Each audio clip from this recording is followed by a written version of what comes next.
You open your eyes in 1387, and the world's flipped sideways. Peasants are running the show. No dukes, no bishops, just Martin, your new king, who reeks of cabbage and thinks all councils should meet after mucking out the pigs. The first law: mandatory nap time after ploughing season. Somehow, I'm not mad at it. But here's where it gets weird. 6 months in, this potato-powered regime stumbles into running the smoothest kingdom in medieval Europe. No famines, no overtaxing, and nobody's burned at the stake for having an opinion. You're living in the peasant utopia nobody asked for. So pull up a hay bale, dim the torches, and let's see what actually happens when the mud on your boots means more than a family crest.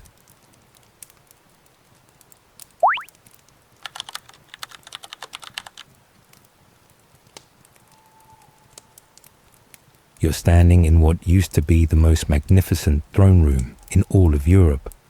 The walls still gleam with gold leaf, and tapestries depicting noble conquests hang from every corner. But something's different today. The air doesn't smell like incense and perfume anymore. Instead, you catch the earthy scent of fresh soil and honest sweat.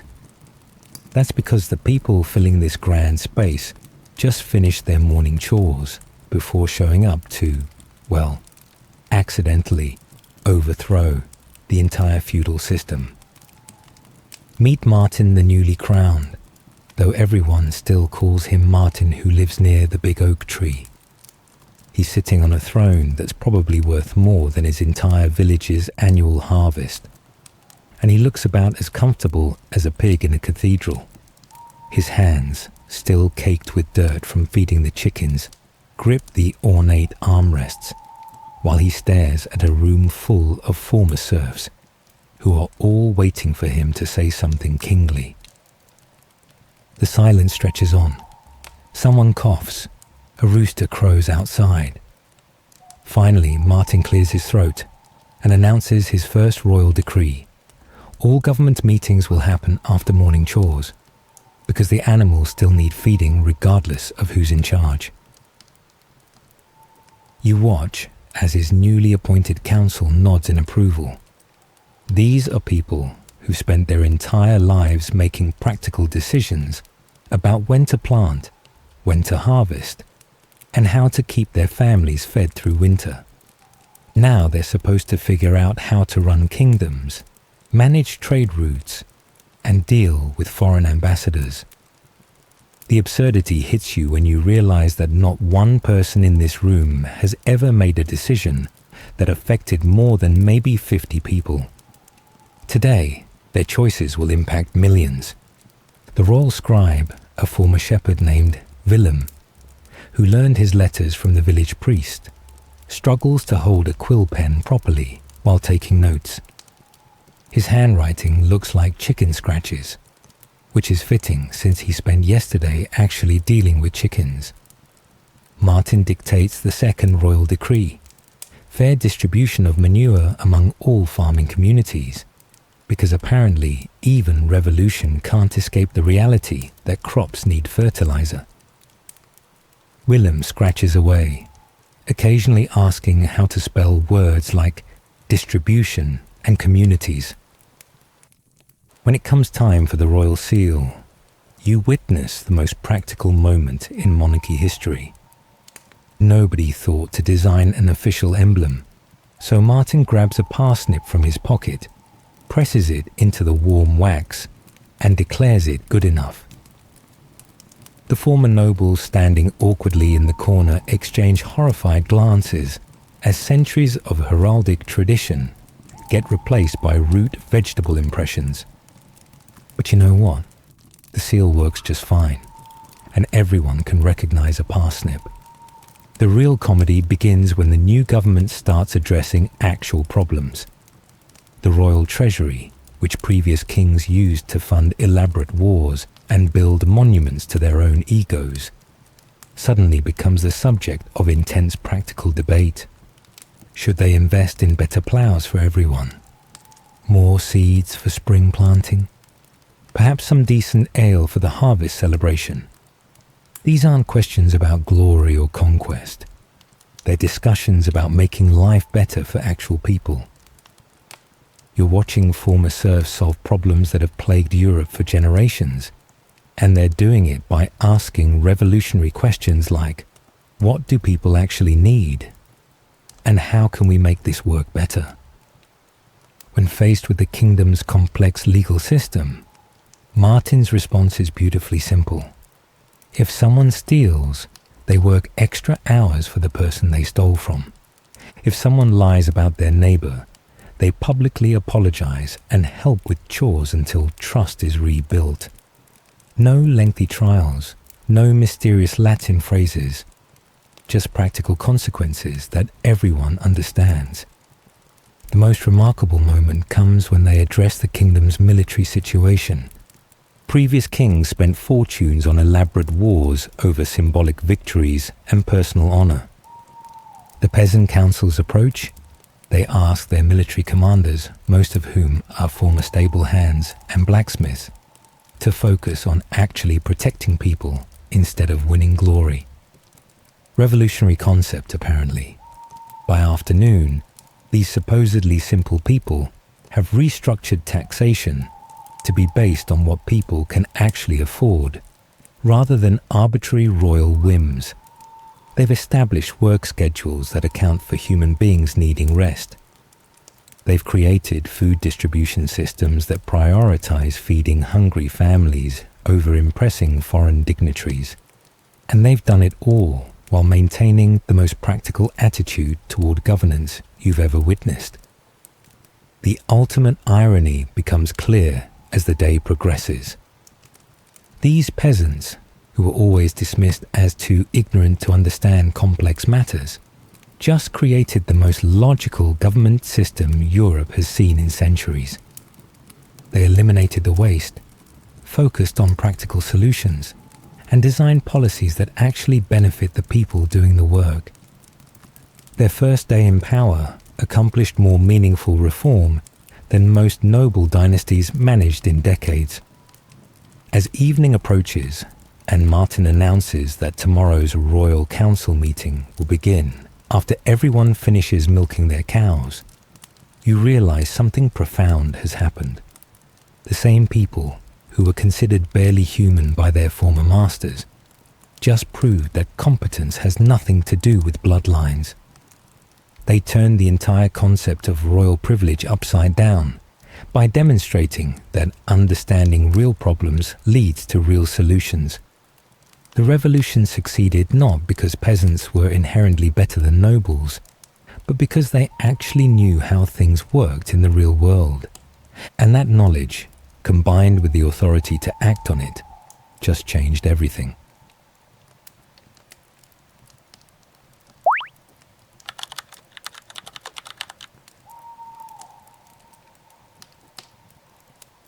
You're standing behind Willem the Shepherd as he approaches the ornate oak doors of Count Aldrich's manor, clutching a leather satchel that contains what might generously be called accounting records. These aren't the carefully illuminated ledgers you'd expect from royal tax collectors. They're scraps of bark with charcoal scratches that roughly translate to Count owes stuff for road fixing and other important things.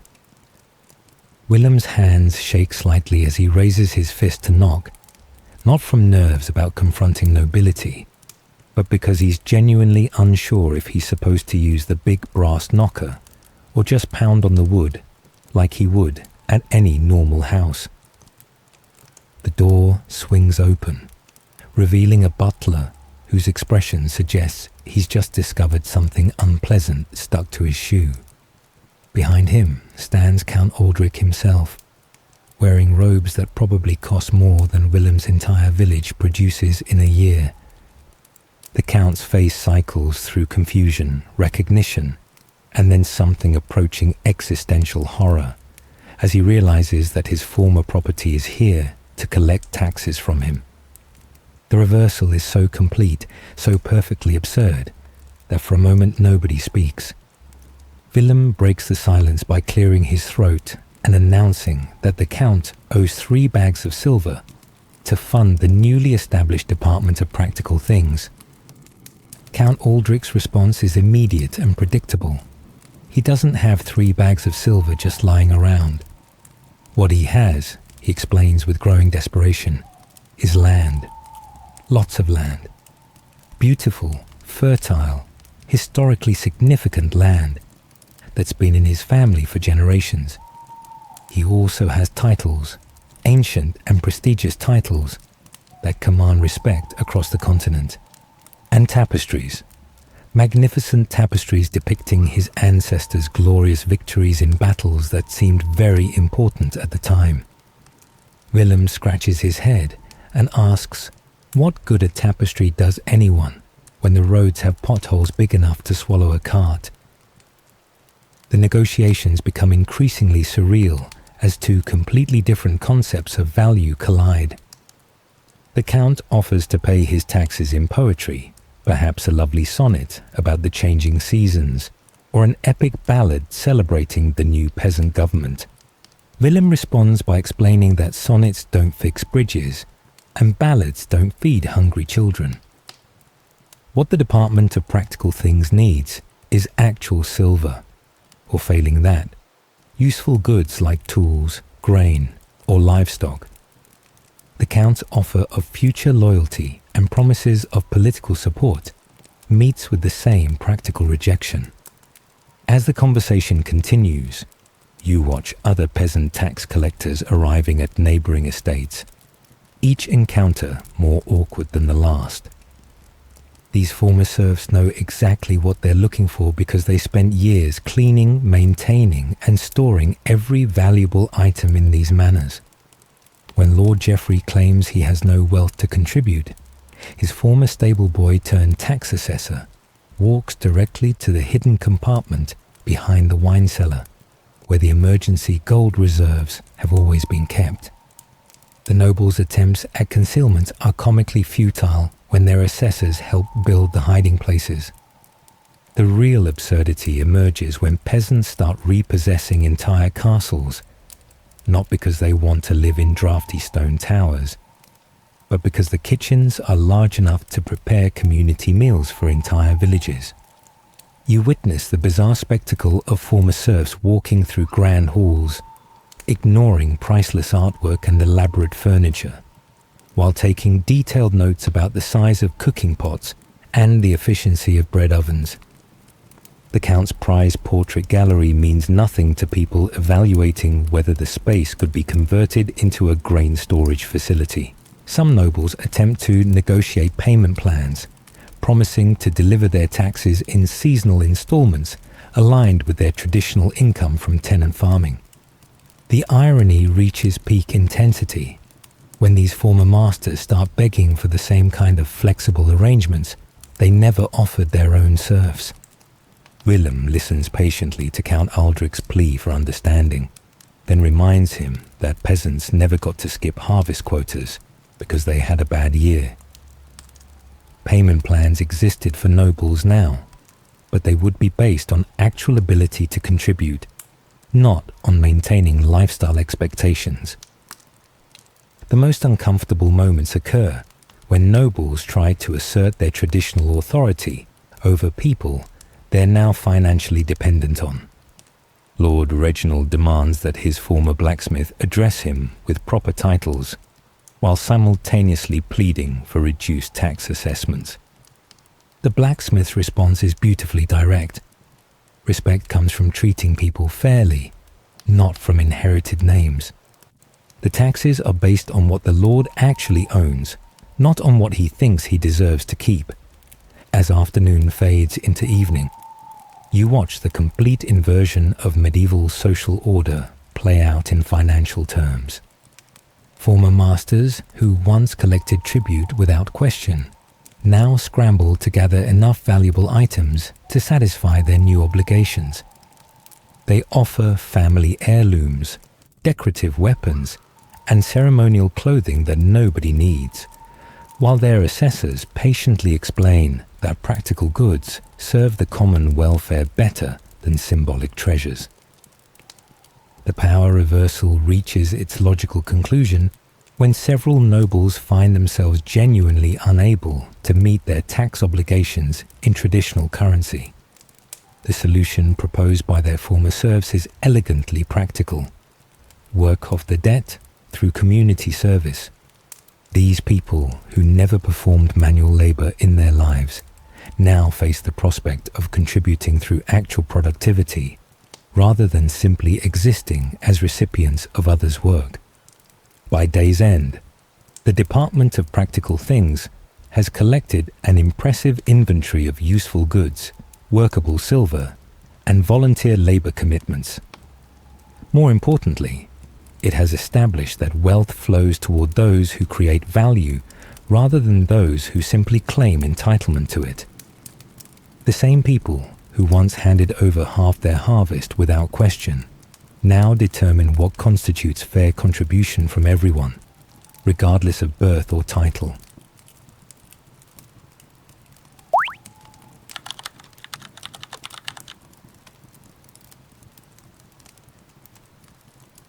You're sitting in what used to be the most formal meeting room in the kingdom, watching the strangest government session in European history unfold before your eyes.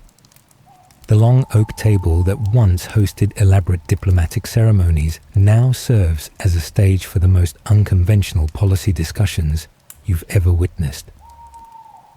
Martin sits at the head, flanked by his council of former field hands, shepherds, and village craftsmen. Not one of them can read a single word of the official documents stacked neatly at each place setting. Instead of opening those useless papers, they're using sheep, grain sacks, and farming tools to explain complex governmental policies to each other.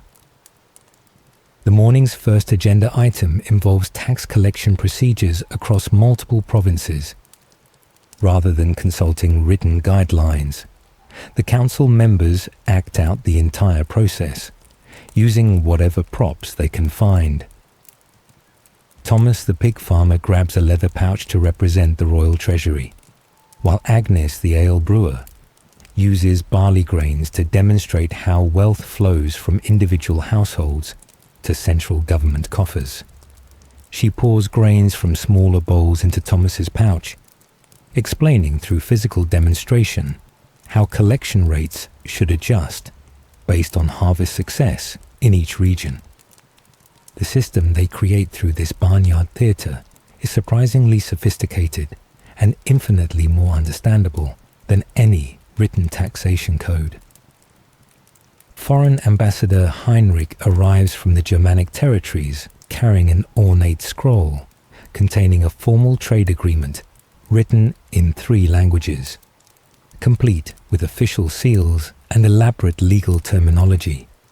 He unrolls the parchment with ceremonial flourish, expecting the usual diplomatic protocol of careful document review and scholarly interpretation. Instead, he faces a room full of people staring at him with polite confusion. Martin asks him to explain what the treaty actually means for regular folks trying to buy and sell goods across borders. Heinrich realizes he needs to abandon centuries of diplomatic tradition and resort to interpretive gestures, crude drawings, and eventually something resembling dance to communicate his proposals. The council's decision-making process relies on questions that cut straight through political complexity to practical reality. When Heinrich's treaty proposal includes provisions for luxury goods taxation, the council's response is immediate and direct. Agnes asks whether this helps people eat better. Thomas wants to know if it makes farming more profitable for actual farmers. Martin inquires about the impact on families trying to buy necessary tools and household items. These aren't the sophisticated policy analyses you'd expect from educated ministers, but they're getting to the heart of what governance should accomplish faster than any scholarly debate. You watch as the Peasant Council's memory system reveals itself to be far more reliable than written records ever were. Complex legal precedents get preserved through songs that village elders have been singing for generations. Administrative procedures become stories that pass seamlessly from one council member to another. When disputes arise about historical agreements, the councillors don't consult dusty archives. They recite rhymes that capture the essential details of past decisions, complete with the reasoning behind each choice. These oral traditions prove remarkably accurate because people who depend on their memory for survival tend to remember important things correctly. The afternoon session addresses judicial reforms, and once again, the council abandons traditional approaches in favour of practical demonstration. Rather than debating abstract legal principles, they use role-playing to test different approaches to common disputes. Martin plays a farmer whose neighbour's pigs destroyed his crops, while Thomas acts out the neighbour's defence. The other council members suggest various resolutions, acting out each scenario to see what works best for everyone involved. This theatrical approach to legal precedent creates a body of case law based on real-world outcomes, rather than theoretical frameworks.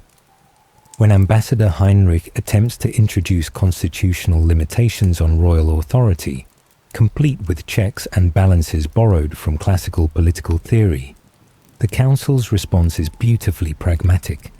They ignore his scholarly explanations and focus on the underlying question: how do you prevent leaders from abusing their power? Their solution involves community oversight through regular assemblies where anyone can challenge governmental decisions. No written constitution required, just practical accountability that people can understand and participate in directly. The council's oral tradition extends to record-keeping in ways that would horrify traditional bureaucrats, but work perfectly for their purposes. Financial accounts get preserved through counting songs that make mathematical errors immediately obvious to anyone listening. Administrative decisions become part of ongoing narratives that capture not just what was decided, but why it made sense at the time. Legal rulings get embedded in stories that explain the reasoning behind each judgment, creating a body of precedent that's actually accessible to the people affected by these decisions. As evening approaches, you realize something remarkable has happened in this room, full of illiterate administrators. Their inability to read forced them to develop governance systems based on direct communication, community participation, and practical demonstration. Every policy gets explained in terms that regular people can understand, because the policymakers themselves think in those terms. Every decision gets tested through role-playing, because they need to see how things work before committing to them. The foreign ambassador leaves with a trade agreement that nobody can read, but everyone understands perfectly. The council members head home to their evening chores, carrying in their minds a complex web of governmental knowledge that's more accessible and democratic than any written system. They've accidentally created the most transparent government in European history, not through noble intentions, but through practical necessity. Their illiteracy became their greatest strength, forcing them to govern through conversation rather than documentation, through demonstration rather than theory, and through community consensus rather than scholarly interpretation. These supposedly ignorant peasants just revolutionized democracy by making it actually democratic.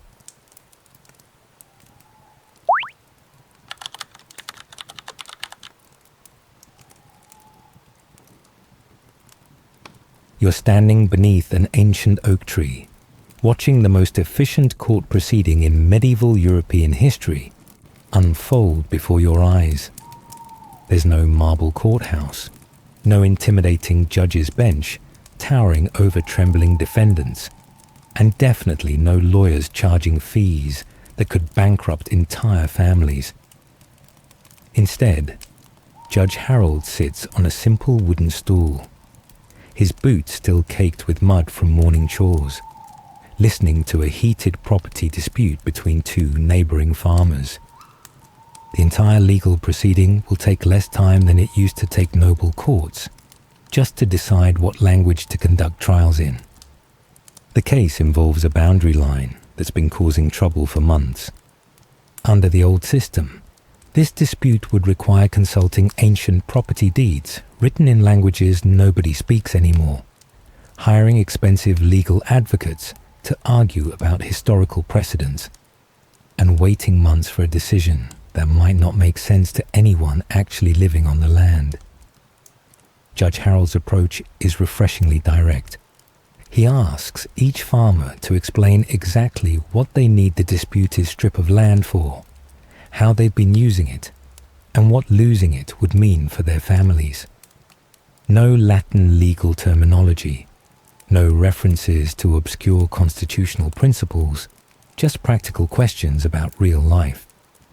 Within minutes, the solution becomes obvious to everyone present.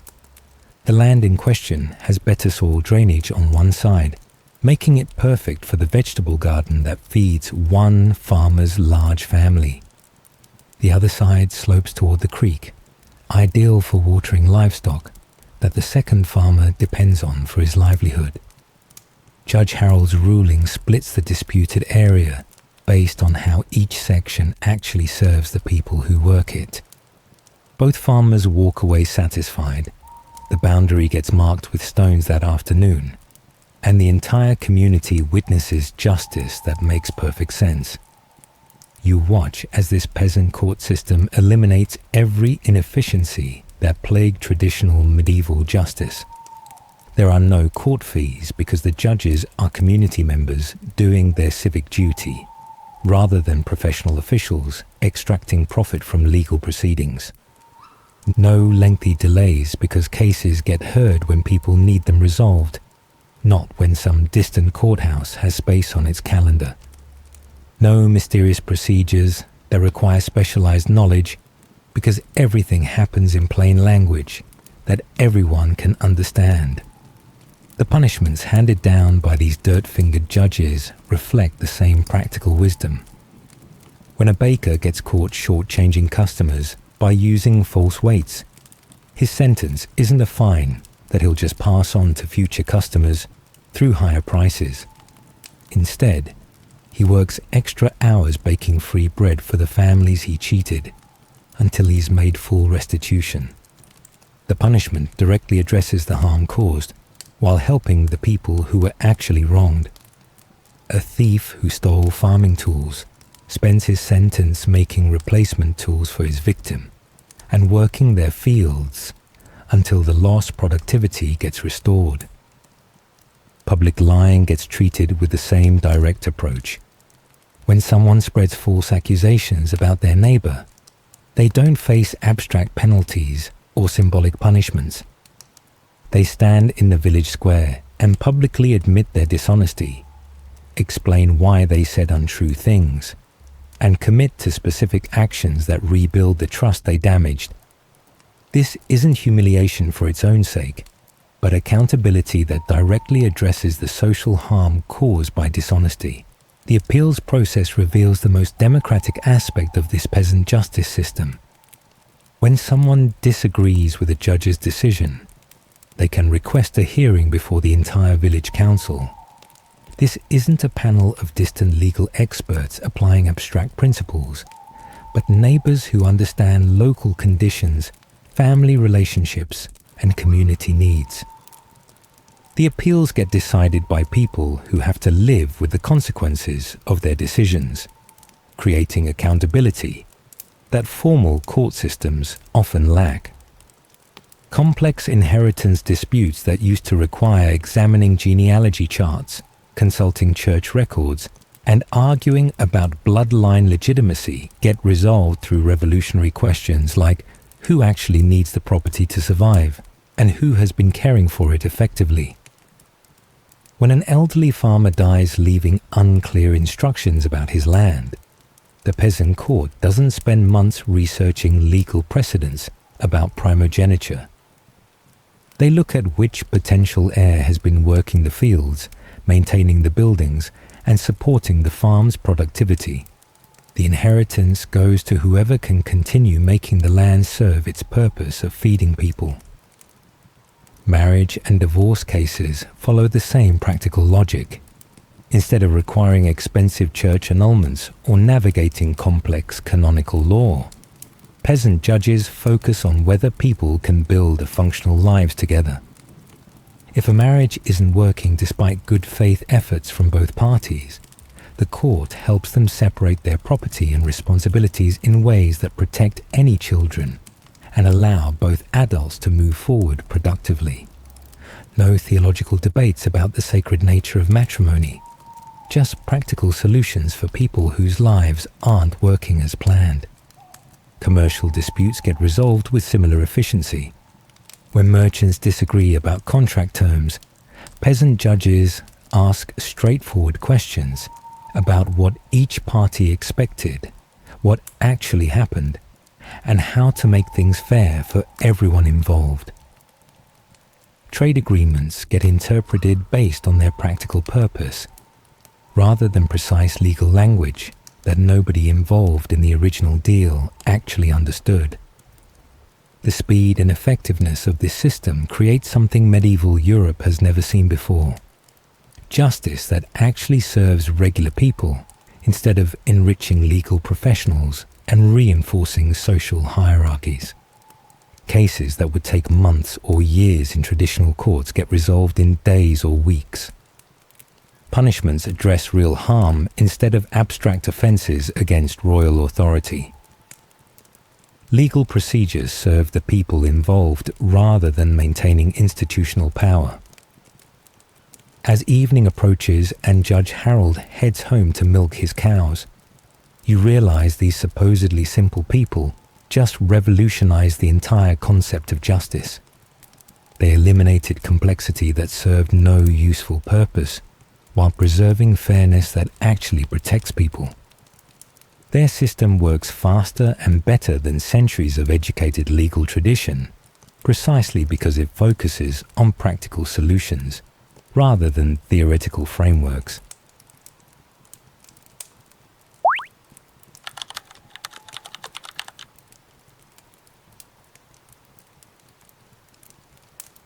You're witnessing the most uncomfortable military meeting in European history, as Sir Geoffrey the Bold stands at rigid attention, while a shepherd named Tom uses actual sheep to explain the new chain of command.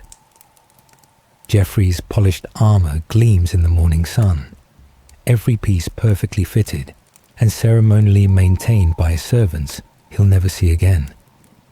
Tom, meanwhile, smells like he spent the night in a barn, which he did, and he's pointing at his flock while explaining that military organization works just like herding livestock.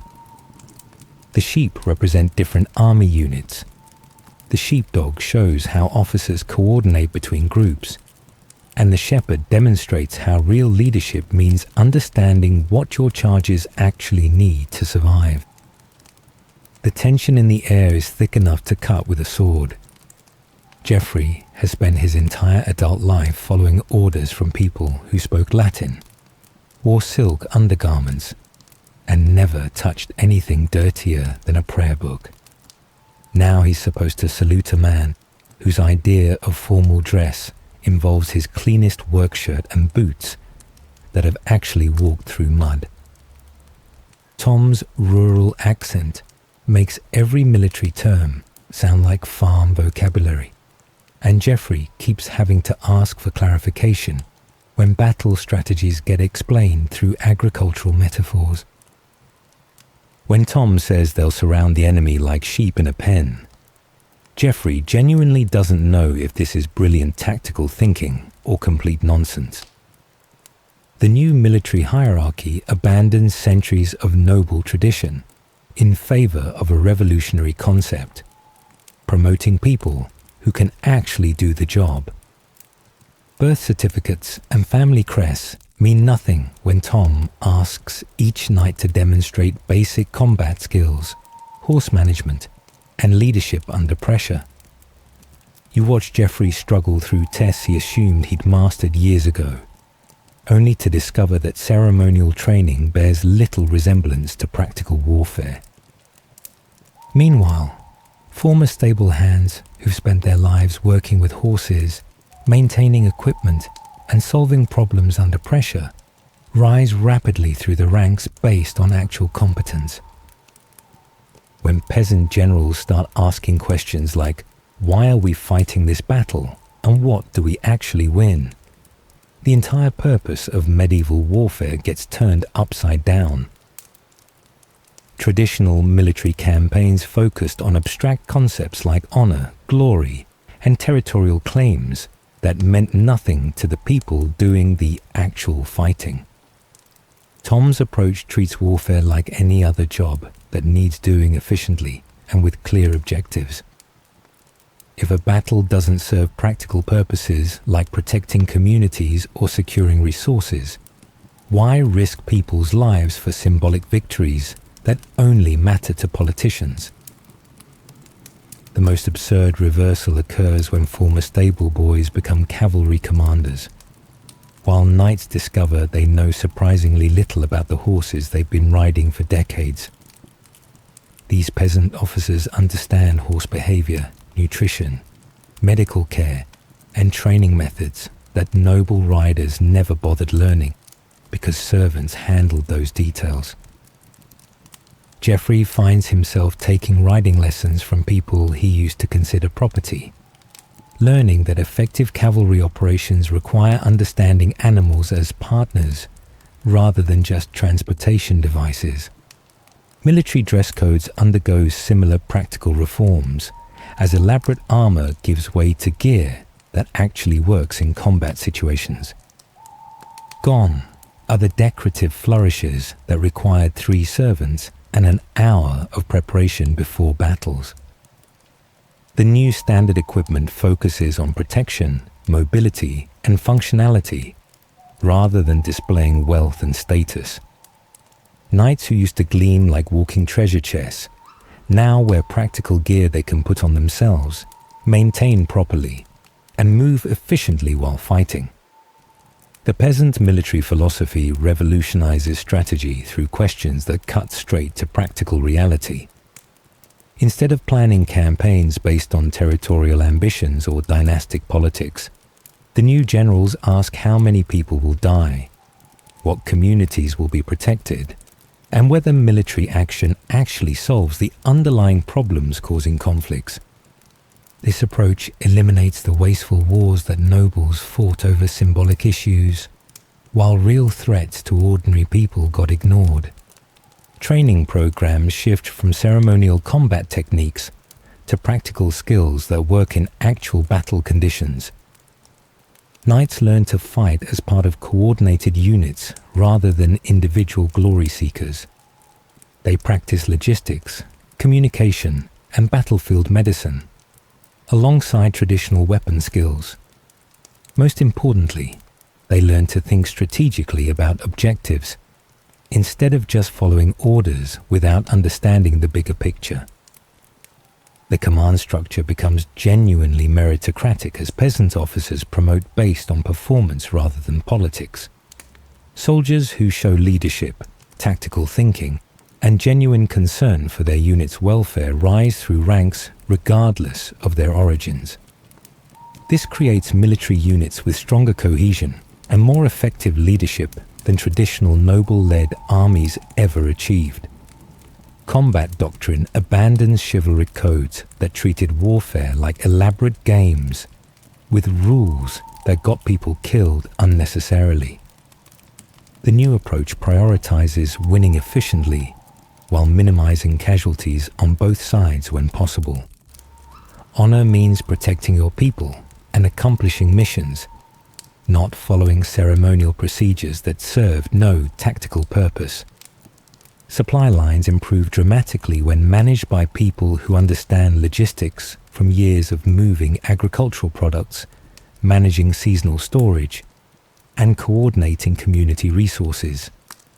Peasant quartermasters create supply systems that actually keep armies fed, equipped, and healthy during campaigns, because they know how to organize practical operations rather than just theoretical procedures.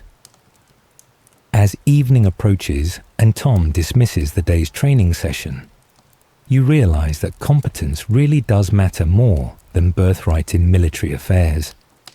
Geoffrey and his fellow knights are learning that effective leadership comes from understanding your responsibilities rather than asserting your privileges. The peasant revolution just created professional military forces, led by people who treat warfare as serious work requiring practical skills, strategic thinking, and genuine concern for the people under their command. Warriors trained for honor are discovering that real strategy comes from people who spent their lives solving actual problems rather than performing ceremonial roles.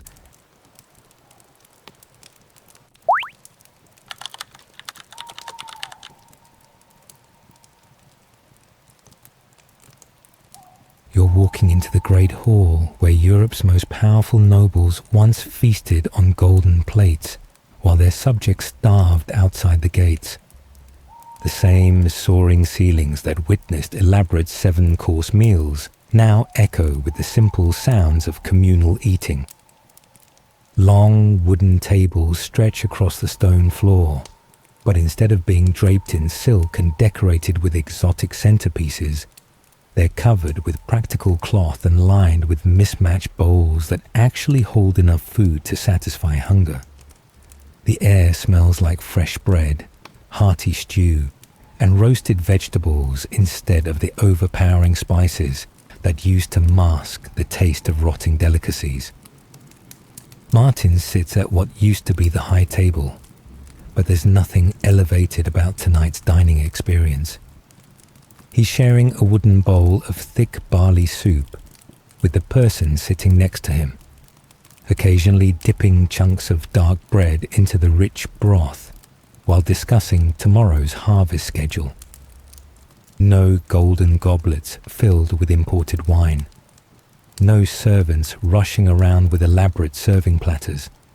Just people enjoying food that actually tastes good and fills their stomachs. The royal chef for tonight's feast is Martha from the village bakery, who knows exactly how to turn simple ingredients into meals that leave everyone satisfied rather than impressed. Foreign Ambassador Heinrich sits uncomfortably at one of the long tables, still wearing his formal diplomatic robes, while trying to figure out how to eat stew without proper utensils. He arrived expecting the usual royal treatment: multiple courses of exotic birds, elaborate sugar sculptures depicting mythological scenes, and wines from regions he'd never heard of. Instead, he's been handed a bowl of what might be the best vegetable stew he's ever tasted, made with carrots, onions, and herbs that were growing in local gardens this morning. The ambassador keeps glancing around, waiting for the real feast to begin, not understanding that this is the real feast. The absence of court etiquette creates an atmosphere that noble banquets never achieved. People actually talking to each other instead of performing social theatre. Conversations flow naturally between farmers discussing crop rotation, craftsmen sharing techniques for better tools, and former nobles learning practical skills from their dining companions. Nobody worries about using the wrong fork, because everyone eats with their hands when it makes sense. No complicated rules about who can speak to whom or when toasting is appropriate. Just people sharing food and genuine conversation. You watch as the royal treasury benefits enormously from this practical approach to state dining.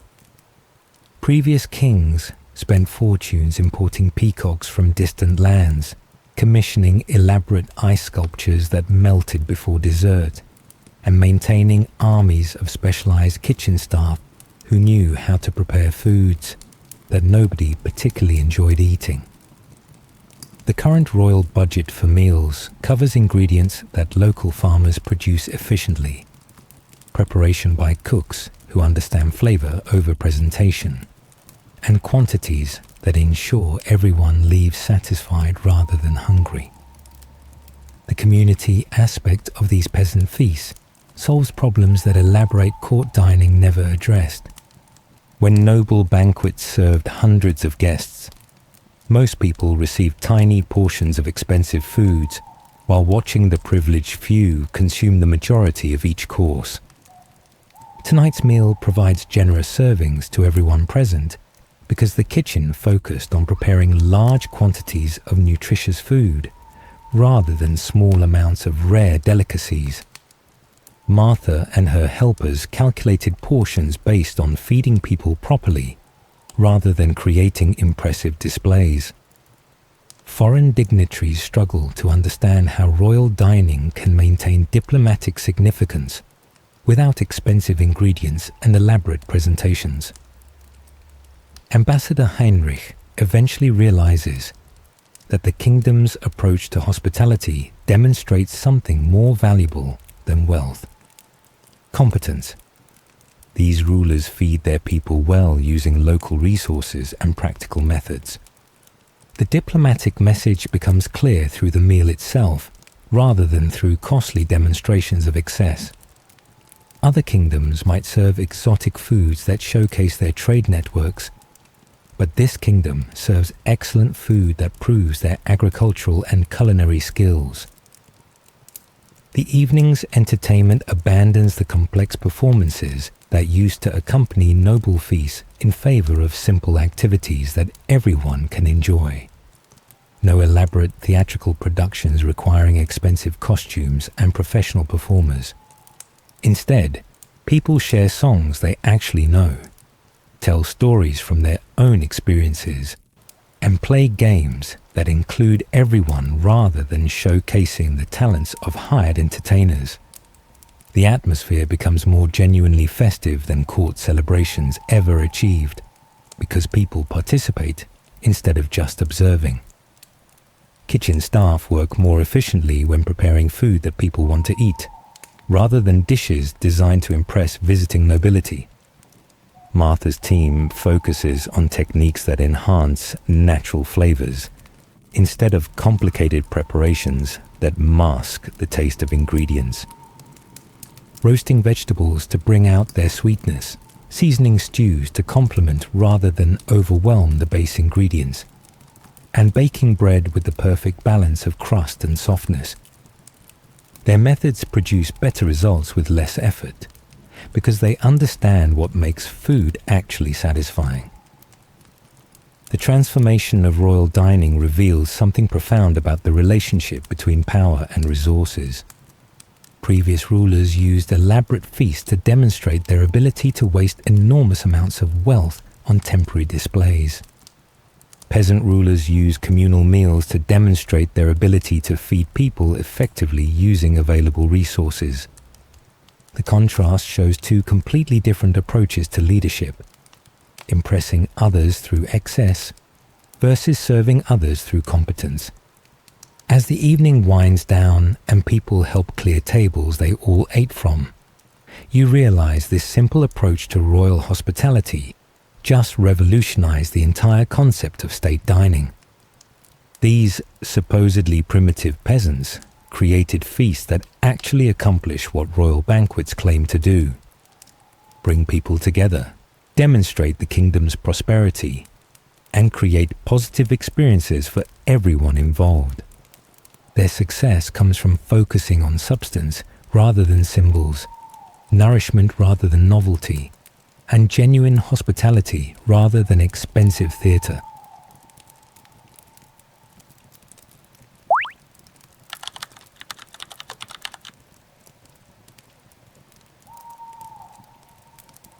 You're standing on a hilltop watching the most unlikely military formation in European history march toward enemy lines.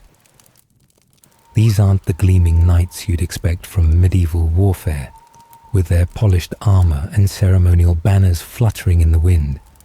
Instead, you see farmers carrying scythes alongside their swords, blacksmiths who forge their own weapons, and carpenters who built the siege equipment they're dragging behind them.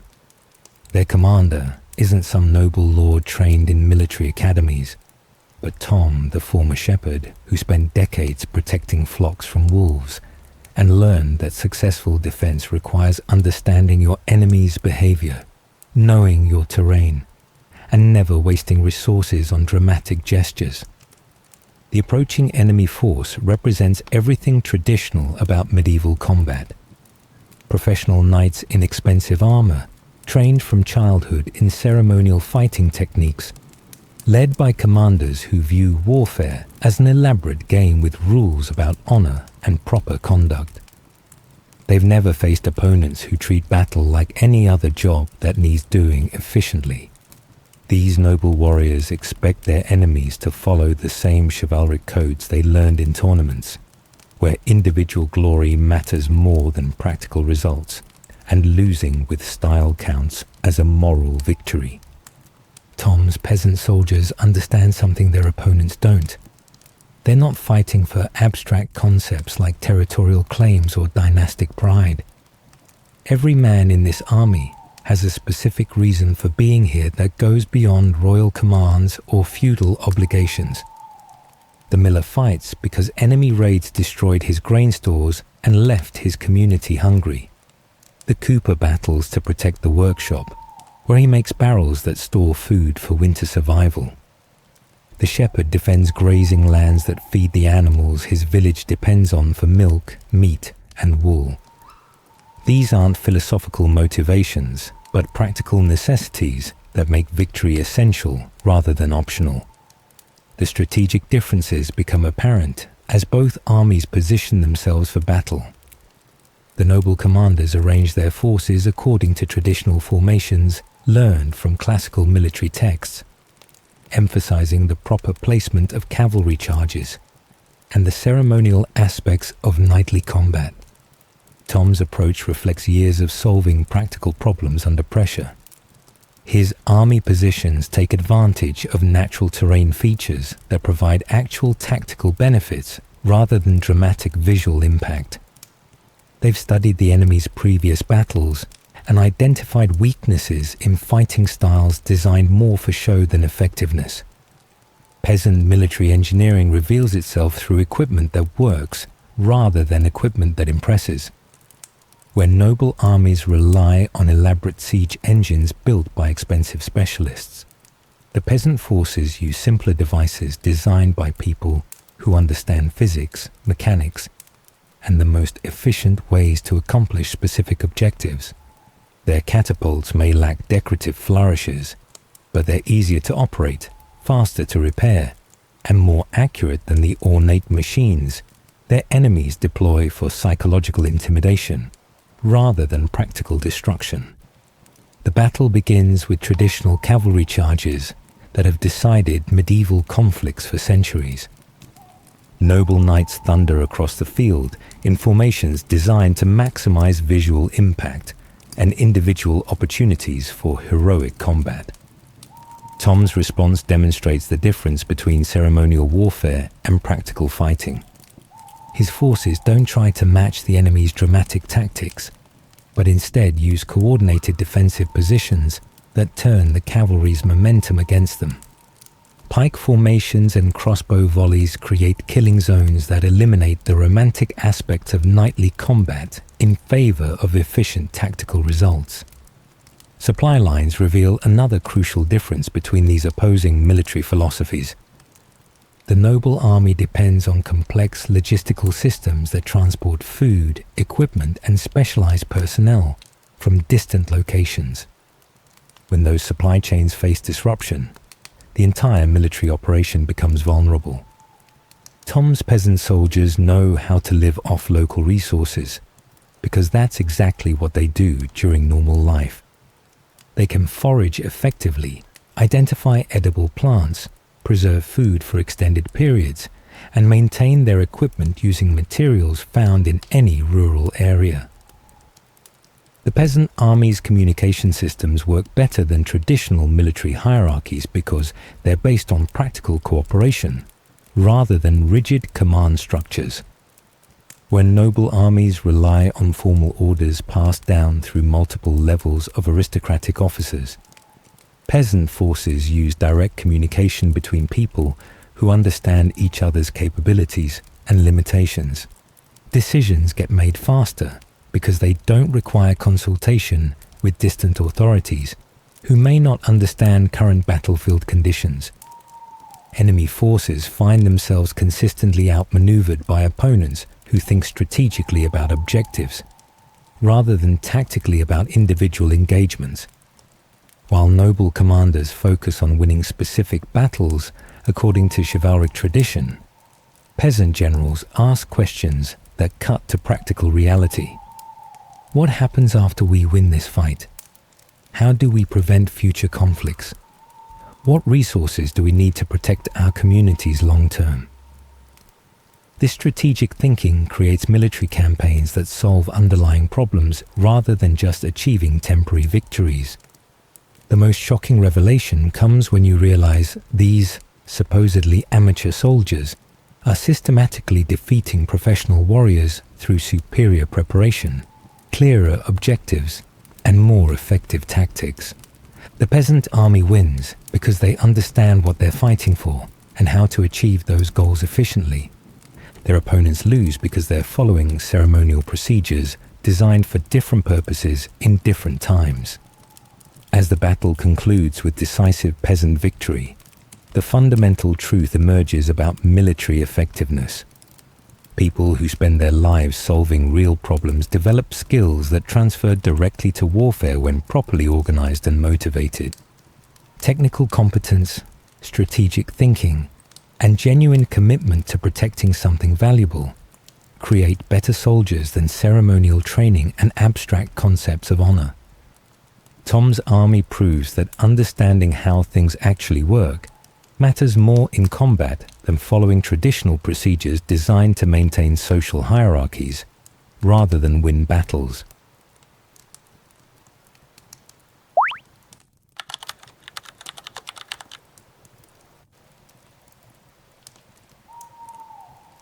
You're standing inside St. Benedict's Cathedral, watching the most uncomfortable religious service in Christian history unfold before your eyes.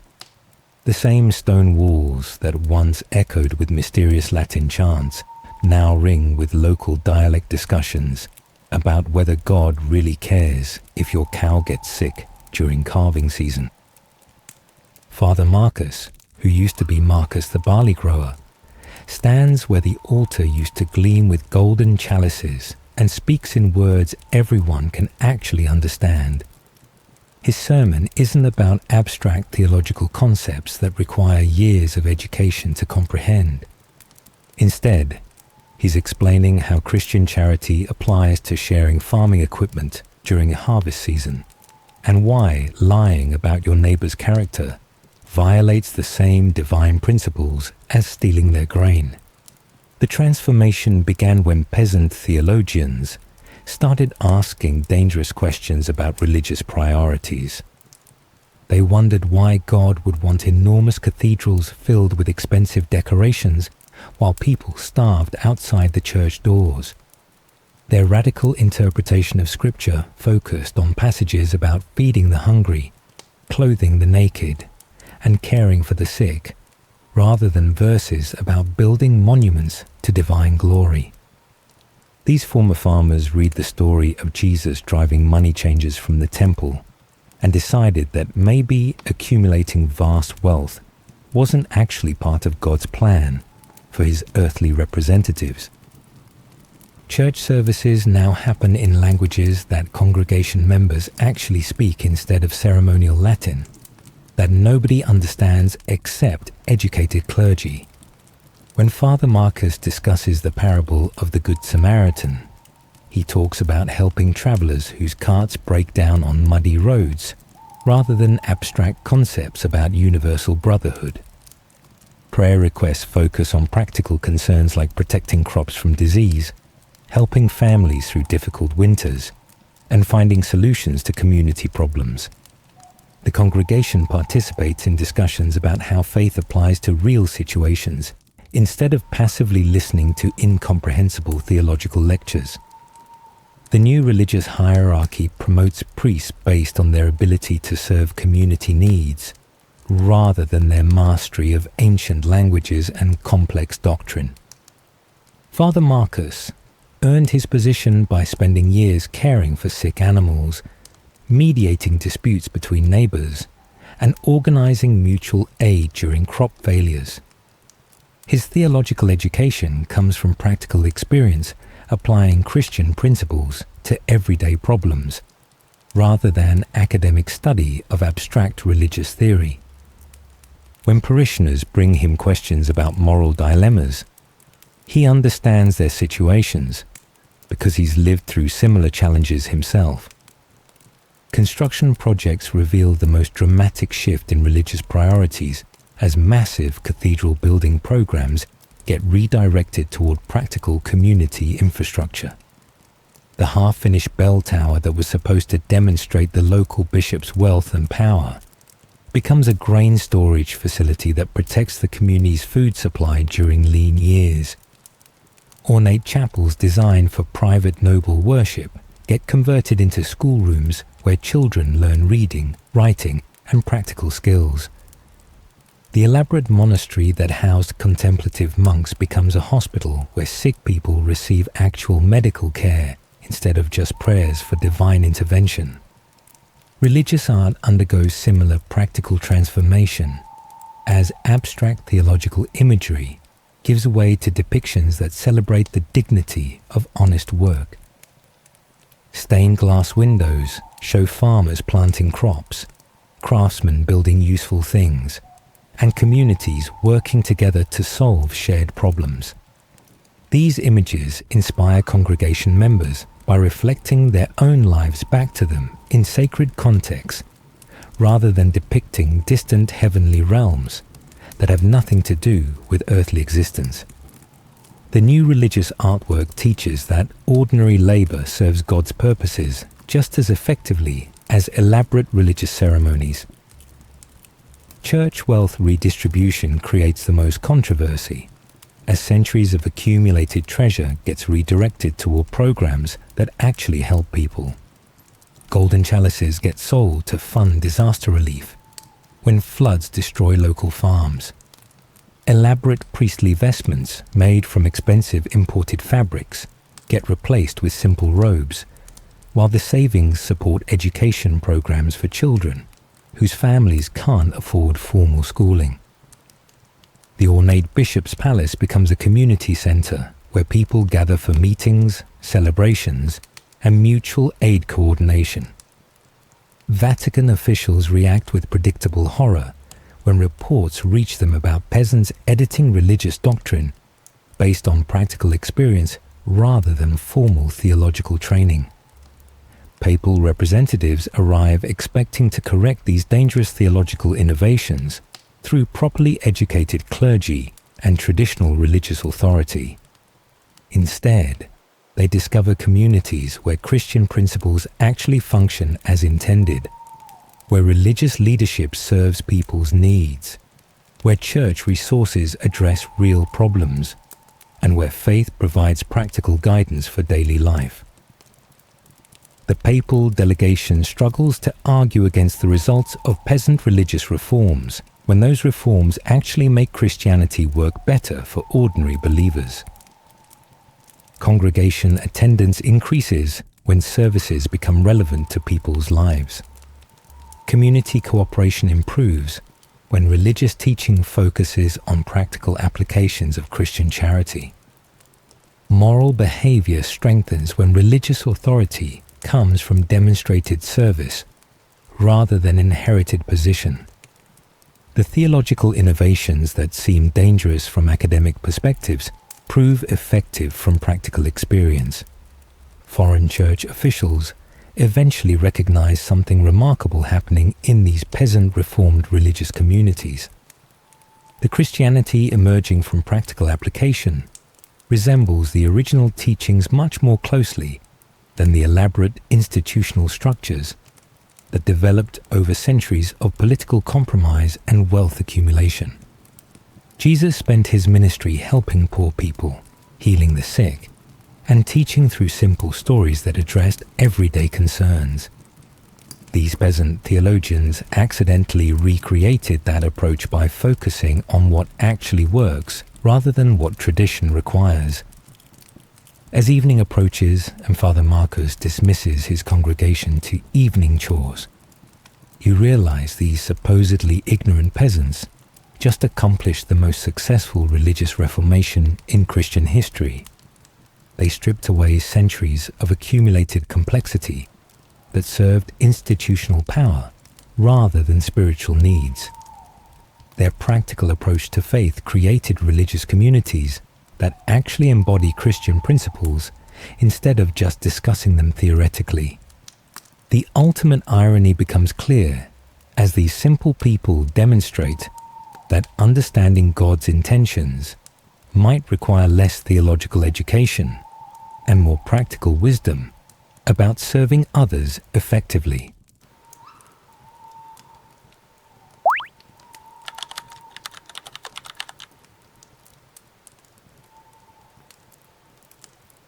You're standing in what used to be the royal treasury, watching the most revolutionary economic meeting in European history unfold before your eyes.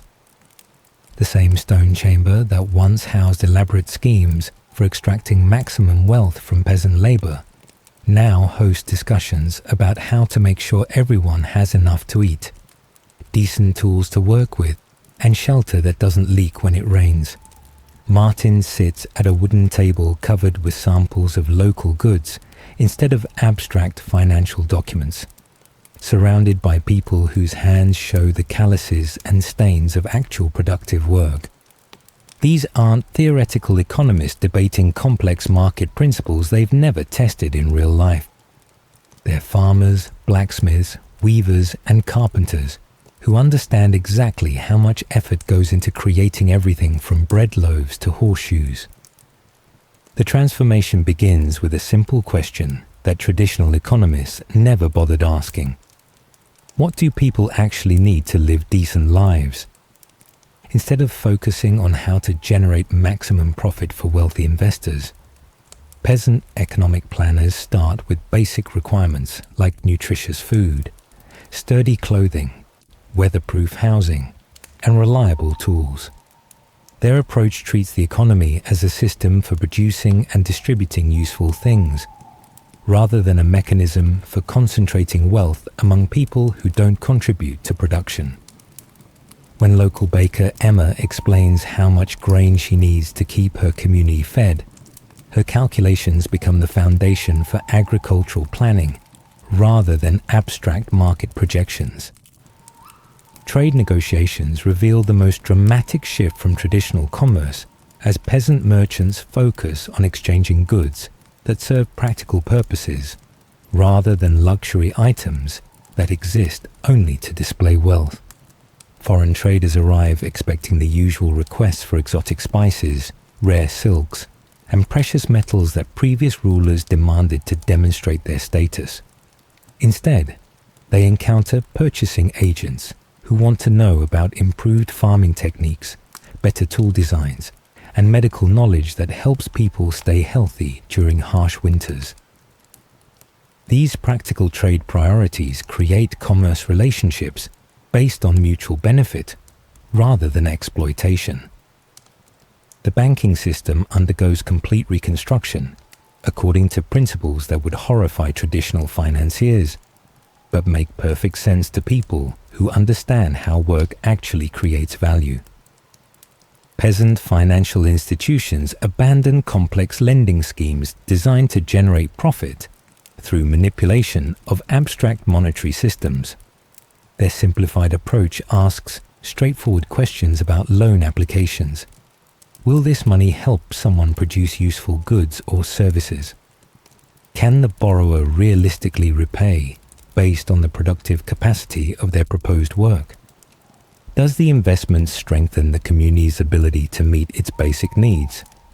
Loans get approved based on practical assessment of productive potential rather than existing wealth or social connections. Labor policies emerge from the revolutionary concept that people who perform work should receive fair compensation for their efforts instead of minimal wages designed to maximize owner profits.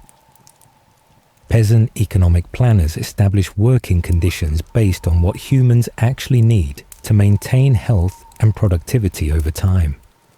Work schedules account for the fact that exhausted people produce lower quality goods and make more dangerous mistakes. Compensation systems ensure that essential workers like farmers, craftsmen, and builders can afford decent lives, rather than just surviving at subsistence levels, while their employers accumulate vast surpluses. International commerce flourishes as foreign merchants discover they can trust peasant traders to deliver exactly what they promise at agreed-upon prices and quality standards. This reliability stems from practical business ethics that prioritize long-term relationships over short-term exploitation. Peasant merchants understand that reputation affects their ability to continue trading successfully, so they focus on customer satisfaction rather than maximum profit extraction. Their straightforward approach eliminates the complex commercial fraud that traditional merchant systems considered normal business practices. Agricultural planning demonstrates the most effective aspect of peasant economic management as food production increases through rational resource allocation, rather than wasteful competition between individual landowners. Community agricultural councils coordinate planting decisions based on soil conditions, weather patterns, and nutritional requirements, rather than whatever crops generate highest immediate profits. Crop rotation systems preserve soil fertility for future seasons, instead of exhausting land through intensive single-crop farming. Surplus production gets stored communally to provide security during poor harvest years, rather than being sold immediately to maximize short-term revenue. Manufacturing coordination creates unprecedented efficiency as craft workshops share techniques, tools, and resources instead of guarding trade secrets that limit overall productive capacity. Blacksmiths collaborate on designing better tools that make farming more efficient. Weavers experiment with different materials and techniques to produce more durable clothing. Carpenters develop construction methods that create stronger buildings using local materials. This cooperative approach accelerates technological improvement because innovations spread rapidly through communities rather than being hoarded by individual businesses. Market systems operate according to principles that ensure essential goods remain affordable for working families while still providing fair compensation for producers. Price regulation prevents speculation that creates artificial scarcity in basic necessities. Distribution networks prioritize getting food, tools, and other essential items to communities that need them, rather than concentrating supplies in wealthy areas that can pay premium prices. This practical approach to market organization eliminates the periodic famines and shortages that plague traditional economic systems designed around profit maximization. Resource management policies focus on sustainability and community welfare rather than extraction for immediate profit. Forest management ensures adequate timber supplies for construction and fuel, while maintaining woodland ecosystems that support hunting and gathering. Mining operations extract necessary metals and minerals without devastating landscapes that communities depend on for agriculture and water supplies. These long-term planning approaches create economic stability that benefits multiple generations, rather than enriching current owners at the expense of future prosperity. As evening approaches and the Economic Planning Council members head home to their evening chores, you realize these supposedly simple people just created the most successful economic system medieval Europe has ever seen. Their practical approach eliminated waste, reduced inequality, and increased overall prosperity by focusing on production rather than speculation, cooperation rather than exploitation, and community welfare rather than individual accumulation. An economy designed by working people actually works better than systems designed by people who never performed productive labor themselves.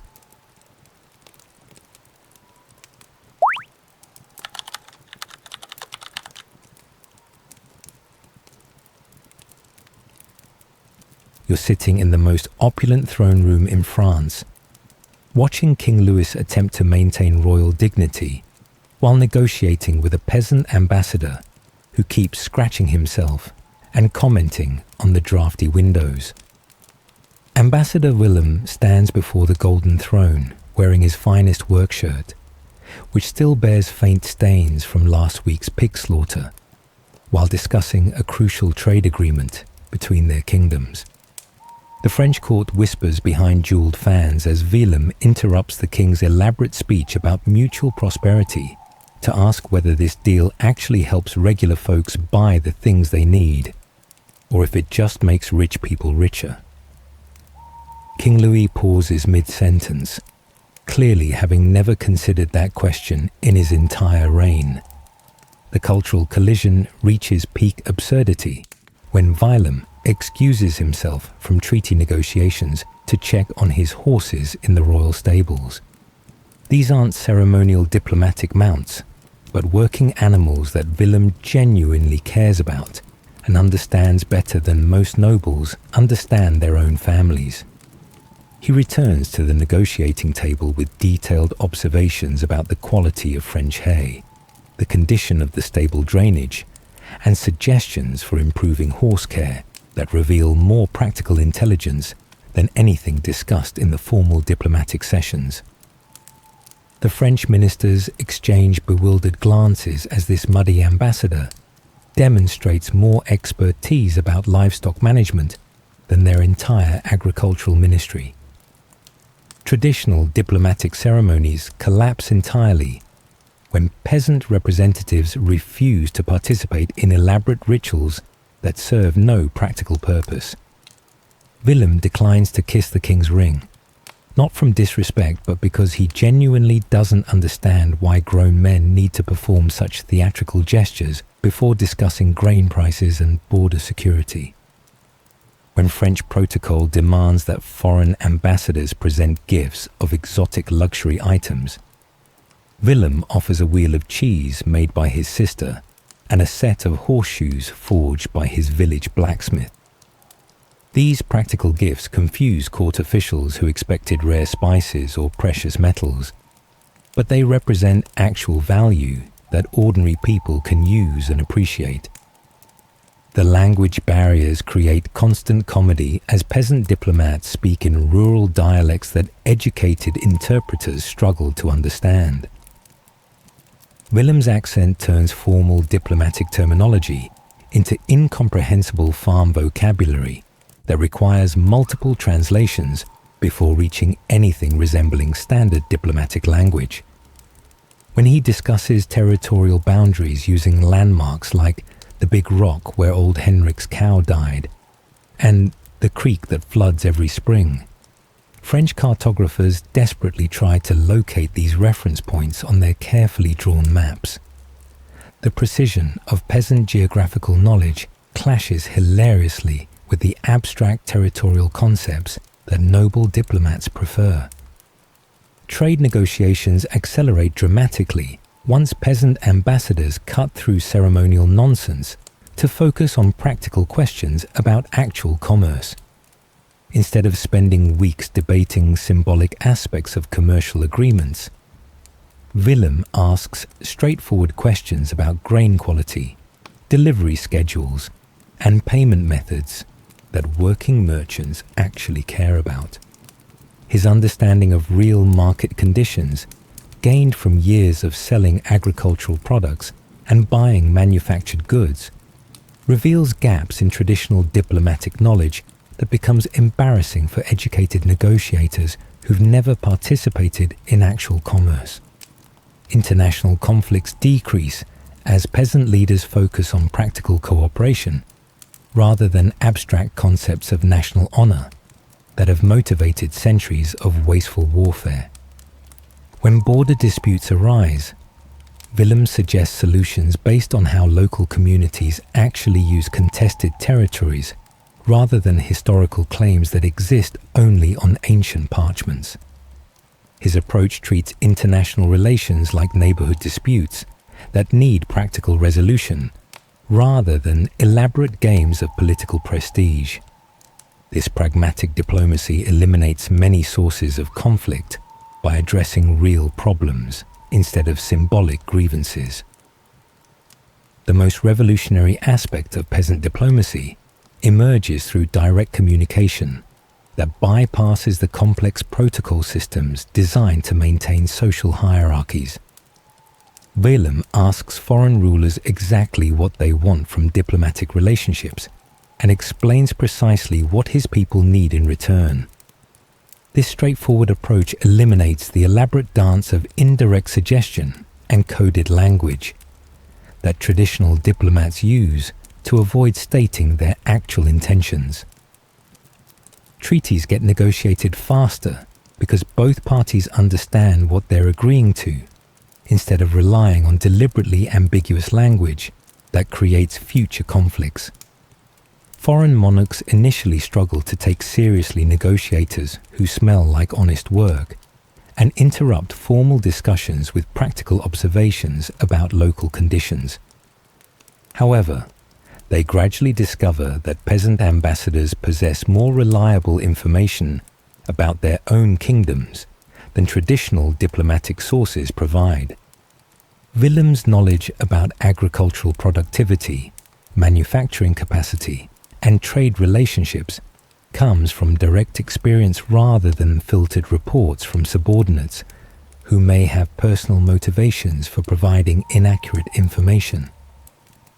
The unexpected effectiveness of barnyard diplomacy becomes apparent as international relationships stabilize through practical cooperation rather than ceremonial posturing. Peasant ambassadors create trade agreements that actually work because they understand how goods move between communities and what obstacles prevent efficient commerce. Their focus on solving real problems rather than maintaining diplomatic traditions produces treaties that serve practical purposes for ordinary people instead of just political advantages for ruling classes. As evening approaches, and Willem heads to the royal stables to check on his horses one final time, you realize that crude peasant diplomacy just revolutionized international relations by focusing on substance over style.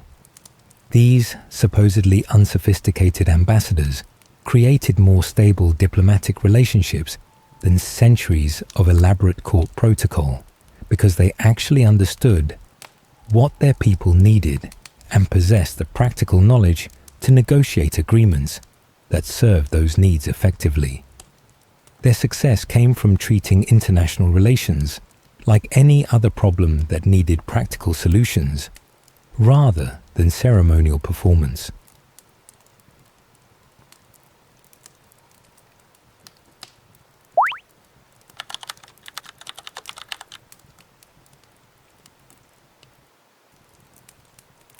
You're standing in the same throne room where this whole revolution began. But something feels different this time. The air still carries that earthy scent of honest work, but now it mingles with something else. Expensive perfume, fine leather, the subtle aroma of wealth accumulating in places it wasn't supposed to reach.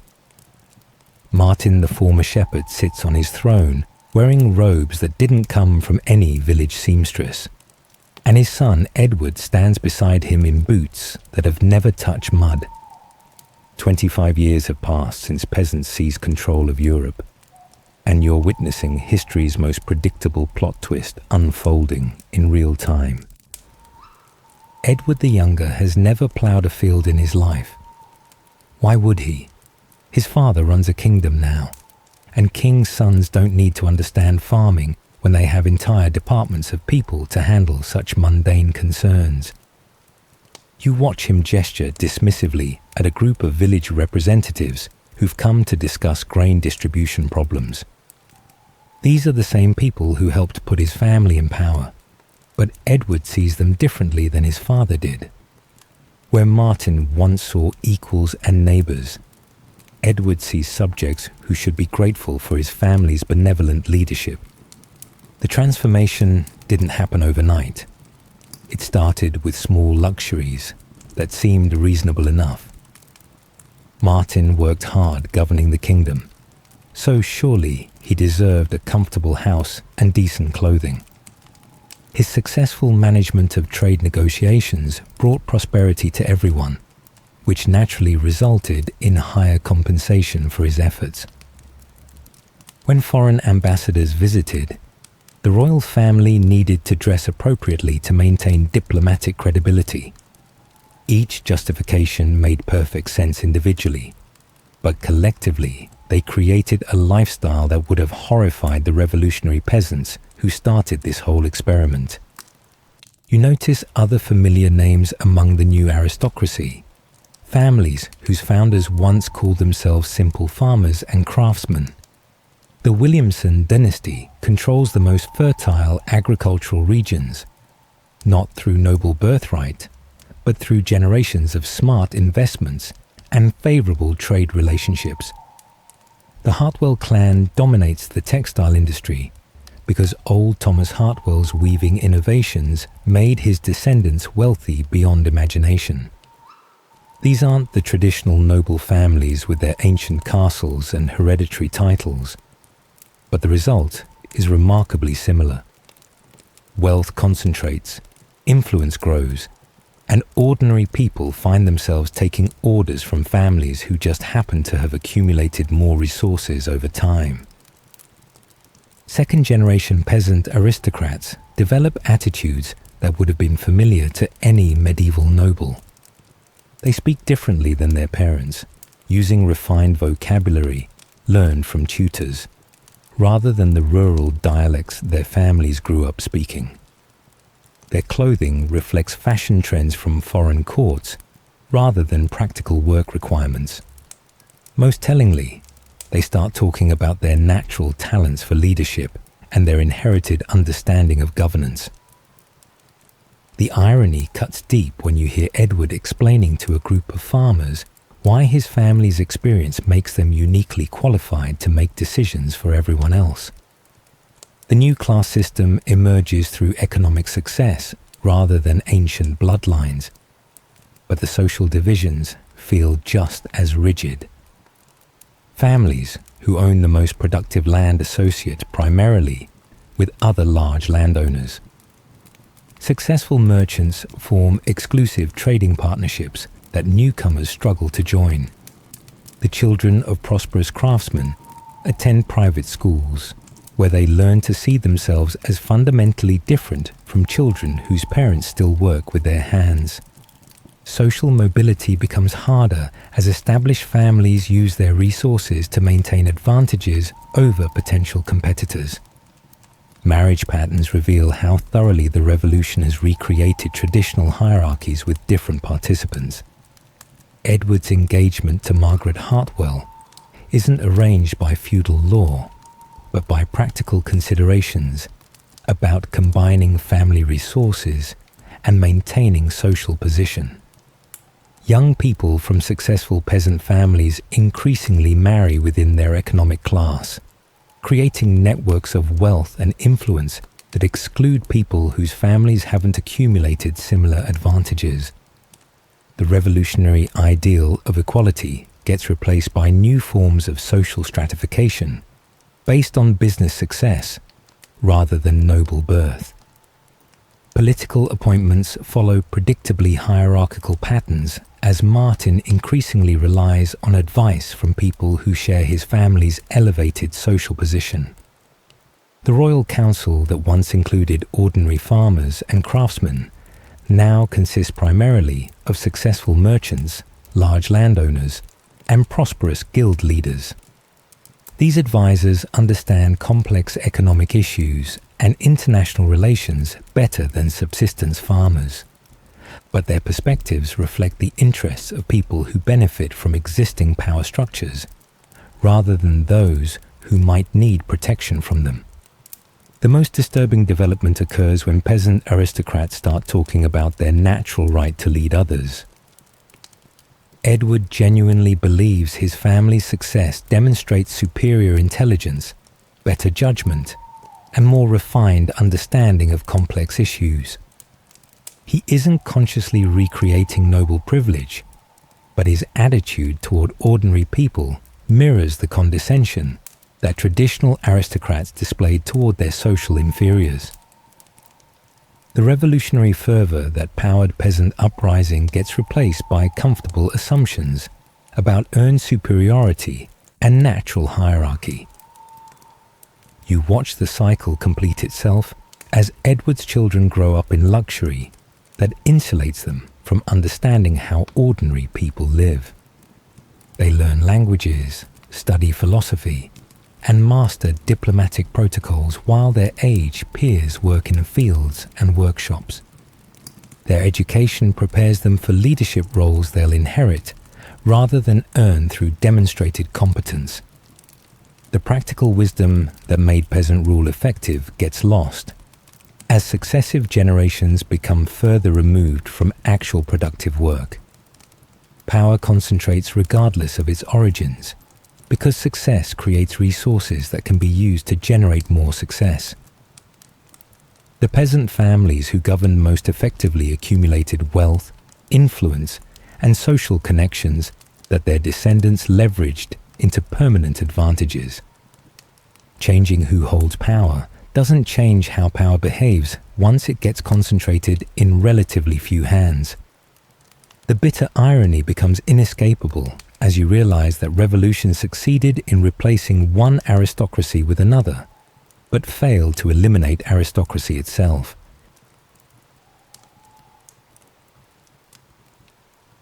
As you settle in and the world goes quiet, picture this. For once, the muddy boots really did make the rules. Turns out, running a kingdom takes more than a shiny crown and a good family tree. It takes someone who knows which end of a pig gets fed. In this upside-down world, the peasants built courts in barns, crowned sheep for good measure, and accidentally invented daylight savings when everyone agreed on nap time. Not a bad legacy for folks who started with turnips and hope. So before you fall asleep, what law would you write if you were crowned king or queen peasant for a day? Drop your best or weirdest decree in the comments.